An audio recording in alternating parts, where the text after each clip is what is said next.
Next முடிவை பார்ப்போம். முடிவுல பெரிய சுழி எந்த சவுண்டுக்கு பயன்படுத்தும்? ஆனது. அப்ப நேர்கோடுகளாக இருந்தால் அதே முடிவுல பெரிய சுழி எப்படி போடுவோம்னா இடது வாட்டத்துல போடுவோம். வளைவு கோடுகள் அப்படின்னு சொல்லிட்டா உட்புறம் போடுவோம். நேர்கோடுகள் எடுத்தோம்னு சொன்னா இடது வாட்டம் ஆன்டி கிளாக் வைஸ் இப்ப போட்டு இப்ப இப்புக்கு இப்படி பெரிய சுழி இட்டு இட்டு இப்படி இச்சு இச்சுட்டு இப்படி இருக்கு.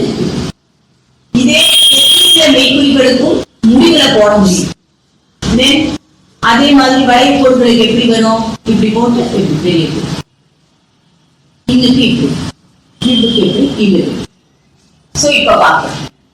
வீடானது. இந்த வீடானது அப்படிங்கிற வார்த்தையில வீடோட ஆனது சேர்ந்துருக்கு. ஆனா வீடானது அப்படி சேர்ந்து படிக்கும். அப்ப இப்பு போட்டு இட்ட போட்டுட்டு பெரிய சுழிய போடணும். அப்ப முடிவுல பெரிய சுழி வீடானது. வீடானது. சொத்தானது. ஆரம்பத்துல சிறிய சுழி இத்து போட்டு பெரிய சுழி சொத்தானது. இங்க கவனிச்சீங்கன்னா அந்த தானது சொத்தானது.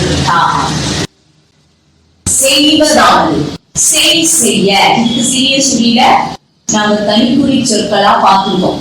ஒரு சுழிய லைனுக்கு மேல போட்டா செய். சோ இப்ப தானது செய்வதான். ஸ்ட்ரெயிட்டா இருந்தால் இடது வாட்டம், வளைவு கோடுகளாக இருந்தால் உட்புறம், முடிவில் தா ஆனது. அதுக்காக பெரிய சுழி போடணும். அடுத்தது ஆனதுவை தொடர்ந்து ஈருயிர் வந்தால். இந்த ஆனதுவை தொடர்ந்து ஈருயிர் வரும். அதை எப்படி காமிக்கணும் அப்படின்னா அதை பெரிய சுழிக்குள் எழுத வேண்டும். அந்த சுழிக்குள்ள அதை போடணும் அப்படின்னு சொல்லுவோம். வீடானது கூட ஐ சேர்ந்தது. சோ வீடானது போடுவோம். வீடானது போடுவோம். இந்த ஐ என்ன பண்ணணும்? அந்த சுழிக்குள்ள குட்டியா சின்னதா இப்படி போடணும். இந்த மாதிரி போடணும். மற்றபடி வர வவல்ஸ்லாம் அது உயிரொலிகள் எப்பவும் போல போடணும். வீடு ஆனது. வீடானது ஒரு ஐ. வீடானதை. சொத்தானதை. சிறிய சுழி இத்து பெரிய சுழி. அப்ப இந்த இடத்த உள்ளுக்குள்ள சொத்தானதை. செய்வதானதாய். இதுல ஐ வந்திருக்கு. இதுல ஆய். அப்ப என்ன பண்ணணும்? சிறிய சுழி இவ்வு பெரிய சுழி போட்டுட்டு உள்ள ஆய் காணிக்கணும். செய்வதாய். அடுத்து ஆனதுவை தொடர்ந்து இம் வந்தார். ஆனதுங்கிறது பெரிய சுழி, இம்முக்கு என்ன சிறிய சுழி. அது வந்துச்சுன்னா அந்த இம் சுழி வெளியே எழுதப்படும். எப்படி எழுதணும் பார்க்கலாம். வீடானதும். வீடு ஆனது போடுறோமா அப்படியே வெளியில கொண்டு வந்து சிறிய சுழி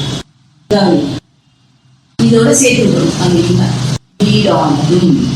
அப்ப ஆனது போட்டுட்டு இந்த சிறிய சுழியை வெளியில கொண்டு சேர்த்து. அடுத்து ஆனதுவை தொடர்ந்து என்று வந்தார். ஏற்கனவே சொல்லிட்டேன். நம்ம தனிக்குறி சொல்ல பார்த்தாலும் சில இடங்களில் ஒரு சிறு கோடு மூலம் போடப்படும். என்று ஆனதுவை தொடர்ந்து வந்தால் சிறு கோடு வெளியே நீட்டப்படும். இப்ப வீடானதென்று வீடு ஆனது போடுவோம். அப்படியே ஒரு குட்டி கோடு சின்ன வீடானதென்று. நியாயமானதென்று இது இப்படி எழுதுவோம். இந்த டைரக்ஷன் பாருங்க. நியாயமானது இப்படி போடுவோம். அந்த சுழி போடுற டைரக்ஷன்லயே வெளியில இது சுழி போடுற டைரக்ஷன்ல இப்படி நீட்டோம். இது இப்படி நீட்டோம். ஓகே, இப்ப நம்ம பெரிய சுழியில ஆரம்பத்துல, நடுவுல, முடிவுல எப்படி எல்லாம் பயன்படுத்தும், எந்தெந்த ஒலிக்காக பயன்படுத்தணுங்கிறத பார்த்தோம். இப்ப தனிக்குறி சொற்கள், அது கீழே வரக்கூடிய தனிக்குறி சொற்கள் என்னென்ன? பெரிய சுழி இது வரிக்கு மேல எழுதினா சுவாதீன, சுவாதீனமாய். சுவாதீனம் அப்படின்னு வந்துச்சுன்னா என்ன பண்ணலாம்? நீங்க இதே அவுட்லைன் போட்டு ஃபைனலா இன்சுழியே கொடுக்கணும். சுவாதீனம் அப்படி இது மாதிரி வந்துச்சுன்னா இதுக்கு பேரு சுவாதீனம். தென் சுயேச்சை, சுயேச்சையாய். பெரிய சுழியோட இச்ச லைனை ஒட்டி எழுதினால் சுயேச்சை, சுயேச்சையாய்.